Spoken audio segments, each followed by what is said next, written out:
আসসালামু আলাইকুম প্রিয় শিক্ষার্থী, আশা করি তোমরা ভালো আছো। আলহামদুলিল্লাহ, আমিও তোমাদের দোয়ায় ভালো আছি। আজকে আমি আমার 176 নম্বর লেকচার শুরু করতে যাচ্ছি।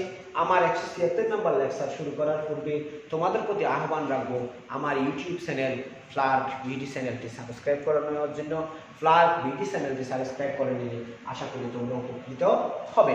প্রিয় শিক্ষার্থী, আজকে একাদশ শ্রেণীর পদার্থবিজ্ঞান প্রথম পত্রের আদর্শ গ্যাস ও গ্যাসের গতিতত্ত্ব অধ্যায় হতে দুইটি সৃজনশীল প্রশ্ন নিয়ে আলোচনা করব।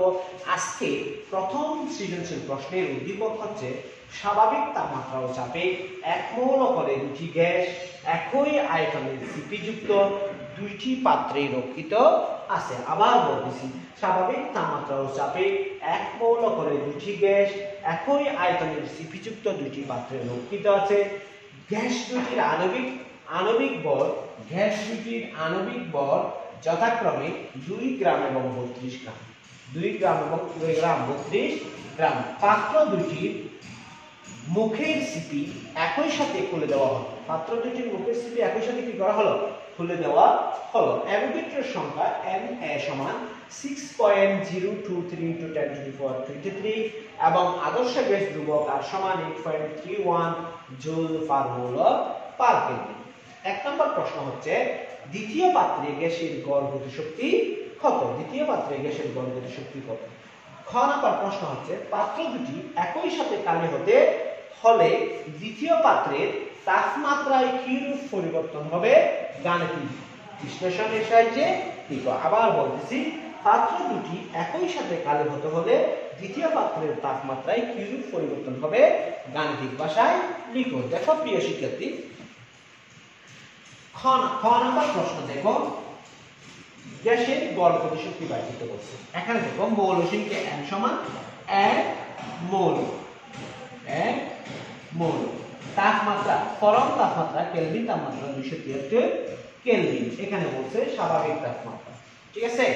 আর সমান দিয়ে আছে 8.31 জুল পার মোল পার কেলভিন। আর কি লাগবে দেখো, গড় গতিশক্তি। এখানে বলছে যে গড় গতিশক্তি E সমান 3/2 n r by capital N a 3/2। দেখো গড় গতিশক্তি 3/2 n capital R by N a into T। গড় গতিশক্তি তাহলে T পেয়েছি, n পেয়েছি, R পেয়েছি, N a সমান হচ্ছে 6.023 × 10⁻23। তাহলে এখানে যদি মানগুলি বসাই, 3/2 into 1 into r সমান 8.31 by 6.023 into 10⁻23 into 273। একটু ক্যালকুলেটর দিয়ে হিসাব করে দেখি। ক্যালকুলেটর দিয়ে হিসাব করলে কত আসতেছে দেখি। 3/2 into 8.31 into 273 divided 6.023 into 90। তাহলে 5.649 into 5.649 into দেখি মূল হয়েছে মনে হয়, আরেকটু দেখি। 3/2 into 8.31 into 273 divided 6.023 into 90। তাহলে 6.045। তাহলে আমরা পাচ্ছি 5.65 into 10⁻21। অর্থাৎ গড় গতিশক্তি হবে 5.65 into 10⁻21 জুল। এটাই হচ্ছে দ্বিতীয় গ্যাসটি গড় গতিশক্তি। আমরা খ নাম্বার প্রশ্নের অ্যান্সার করার চেষ্টা করব। দেখো খ নাম্বার প্রশ্ন আমাকে বলছে যে পাত্র দুটি একই সাথে খালি হতে হলে দ্বিতীয় পাত্রের তাপমাত্রায় কিরূপ পরিবর্তন হবে গাণিতিকভাবে বিশ্লেষণ করো। খ নাম্বার প্রশ্ন দেখো। খ নাম্বারে আমাদের কি করতে হবে দেখো।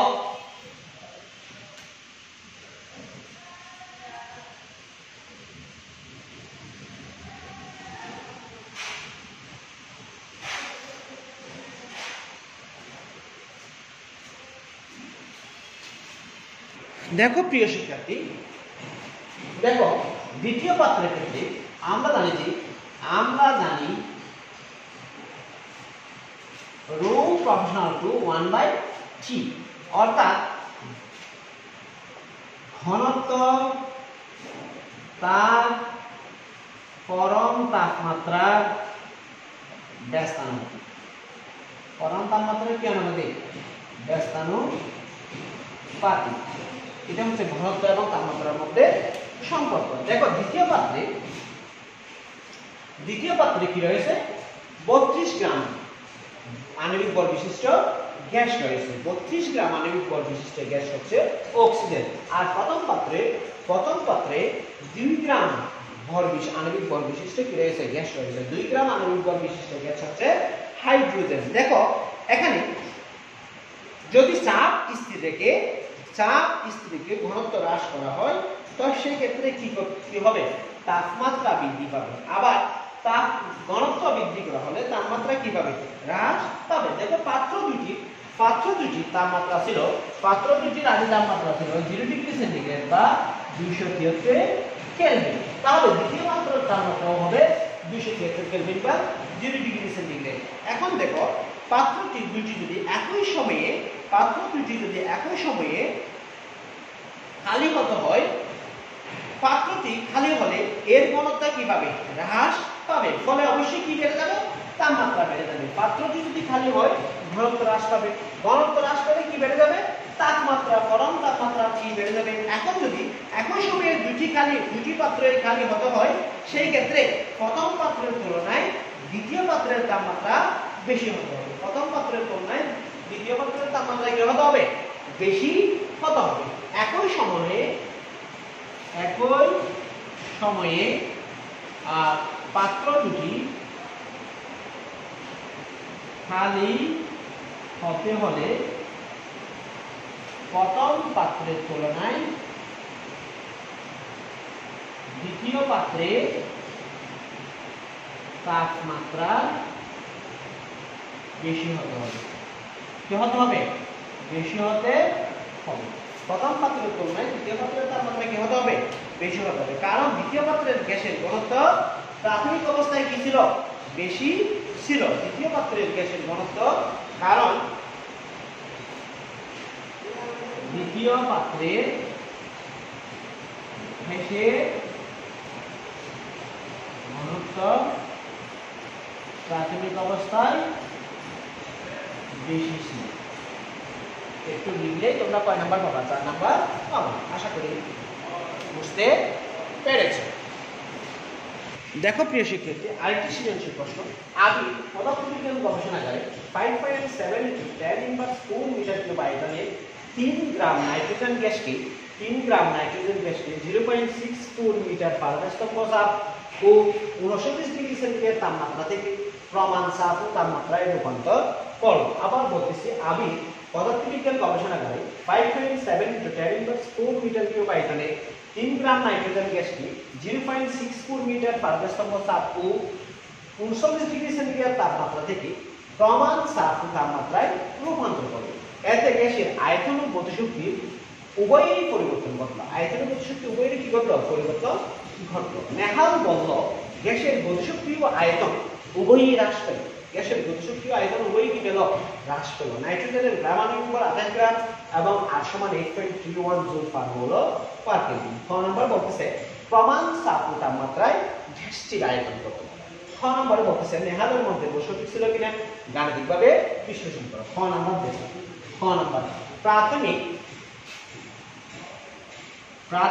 চাপ P1 সমান দেয়া আছে কত? 0.64 মিটার মার্কারি Hg পার চাপ। 0.64 মিটার পারদ চাপ। কত চাপ?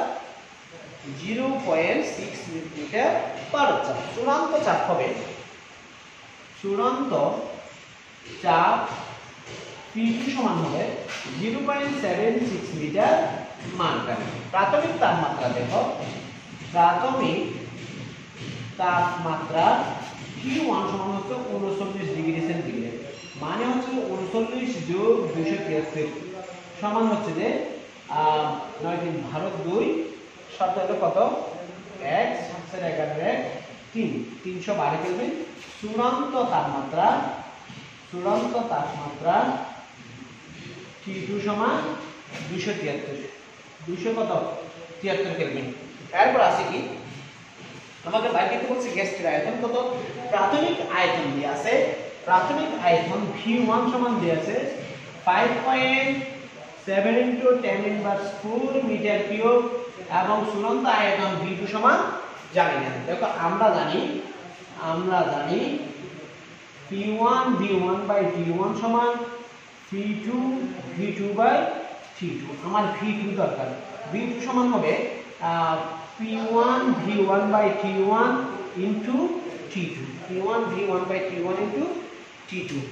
দেখো আমরা এখন মানগুলি বসাবো, আমি একটু সুবিধার জন্য এগুলি মুছে দিচ্ছি।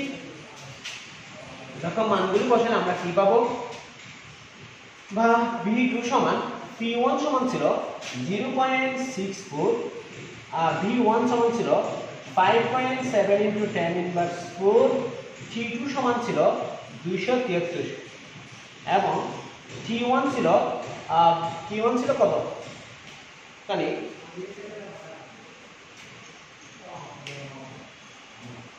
P1 V1 T2, এখানে একটা P2 আসবে, P2। তাহলে এখানে T1 সমান হবে 312, P2 মানে হবে 0.76। তাহলে আমরা হিসাব করলে কত আসে একটু দেখি।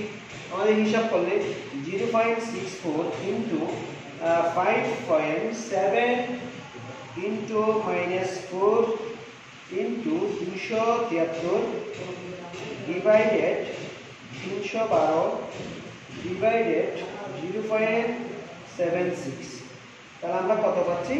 4.2 into 10⁻⁴, 4.2 into 10⁻⁴, তাহলে 4.2 into 10⁻⁴ মিটার কিউব। এটাই হচ্ছে আমাদের কি আয়তন, এটাই হচ্ছে আমাদের গ্যাসটি প্রমাণ চাপ ও তাপমাত্রায় গ্যাসটি আয়তন। এটা হচ্ছে কি, কোন তাপমাত্রায় আয়তন? প্রমাণ চাপ ও তাপমাত্রায় গ্যাসটি আয়তন। আশা করি বুঝতে পারছো। এখন আমরা নেহালের মন্তব্যটা সঠিক ছিল কিনা সেটা একটু দেখব। খ নম্বর, নেহালের মন্তব্যটা সঠিক ছিল কিনা সেটা দেখব। দেখো প্রিয় শিক্ষার্থী, গ্যাসটির আয়তন V1 সমান, দেখো এখানে প্রাথমিক আয়তন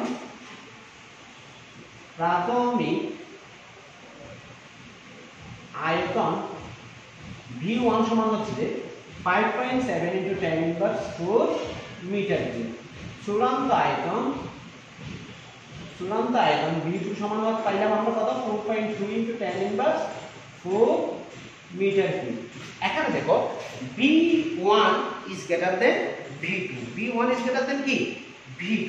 এখানে B1 is greater than V2। আবার দেখো নাইট্রোজেন গ্যাসের ভর 3 গ্রাম, নাইট্রোজেন গ্যাসের ভর কি গ্রাম? 3 গ্রাম। আবার দেখো স্মল m, নাইট্রোজেন গ্যাসের ভর 3 গ্রাম, আর ক্যাপিটাল M আণবিক ভর 28 গ্রাম। নাইট্রোজেন গ্যাসের আণবিক ভর কত গ্রাম? 28 গ্রাম। তাহলে একটু মনোযোগ দিয়ে দেখো, R সমান দিয়ে আছে, T1 সমান দিয়ে আছে। R সমান হচ্ছে 8.31 জুল পার মোল পার কেজি। এরপরে দিয়ে আছে কি, T1 সমান দিয়ে আছে 312 কেলভিন, 312 কেলভিন। দেখো প্রিয় শিক্ষার্থী, T1 সমান 312 কেলভিন। তাহলে এখানে আমরা প্রথম ক্ষেত্রে গতিশক্তি E1 বের করব এবং দ্বিতীয় ক্ষেত্রে গতিশক্তি E2 বের করব। প্রথম ক্ষেত্রে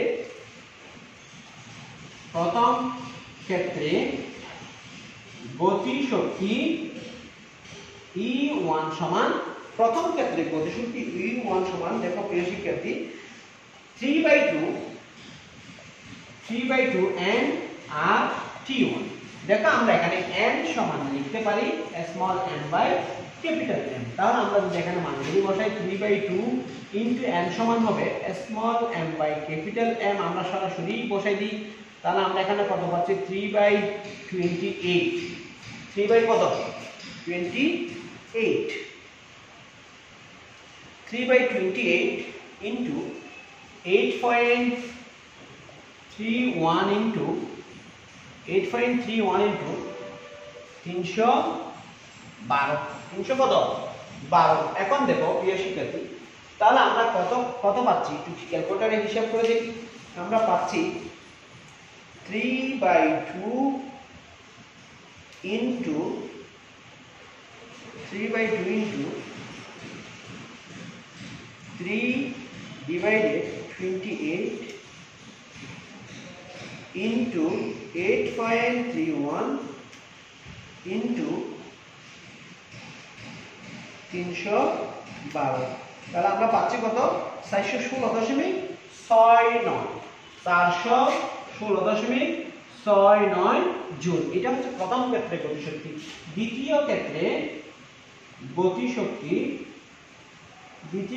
গতিশক্তি E2 হলে E2 সমান হবে 3/2 m বাই ক্যাপিটাল M আর T2। তাহলে মানগুলো বসাই দিই 3/2 ইনটু 3/28 ইনটু 8.31 ইনটু 273, 200 কত 73। তাহলে আমরা দেখি আমরা কত পাই 3/2 ইনটু 3/28 ইনটু 8.31 ইনটু 273। তাহলে আমরা কত পাচ্ছি 364 আমরা পাচ্ছি 364.6 জুল, 364.6 জুল। আমরা পাচ্ছি 364.6 জুল, অর্থাৎ E1 is greater than E2 বা E2 is less than E1। তাহলে আমরা দেখতেছি যে এই ক্ষেত্রে গতিশক্তি হ্রাস পেয়েছে। গতিশক্তি কি পেয়েছে? হ্রাস পেয়েছে, অর্থাৎ নেহালের মন্তব্যটি কি ছিল? সঠিক ছিল। আশা করি প্রিয় শিক্ষার্থী তোমরা বুঝতে পারছো। আজকে এই পর্যন্ত। আগামী এপিসোডে নতুন একটি সৃজনশীল প্রশ্ন নিয়ে তোমাদের সামনে হাজির হব। এই পর্যন্ত ভালো থেকো। আসসালামু আলাইকুম ওয়া রাহমাতুল্লাহি ওয়া বারাকাতুহু।